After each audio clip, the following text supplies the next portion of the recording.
ఈ జనరేషన్లో మన లైఫ్ స్టైల్కి మన పేరెంట్స్ లైఫ్ స్టైల్కి చాలా తేడా ఉంది.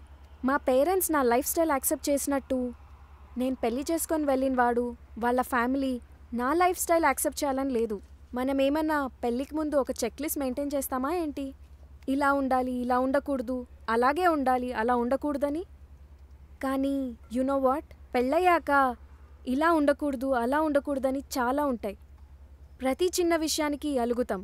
ఫర్ ఎగ్జాంపుల్, నేను ఆఫీస్ నుంచి ఇంటికి వచ్చా అనుకో, నాకు ఫస్ట్ కంఫర్టబుల్గా ఉండే షార్ట్స్ వేసుకోవడం ఇష్టం.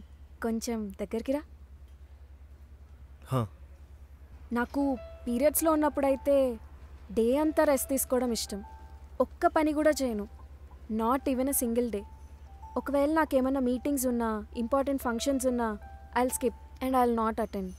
మా పేరెంట్స్ నా మూడ్ స్వింగ్స్ని అర్థం చేసుకున్నట్టు మా అత్తమామ నా మూడ్ స్వింగ్స్ని ఎందుకు అర్థం చేసుకుంటారు? అయినా ఇప్పుడు వాళ్ళు నన్ను అర్థం చేసుకోవాలని నేను వాళ్ళని ప్రెషర్ చేయలేను కదా.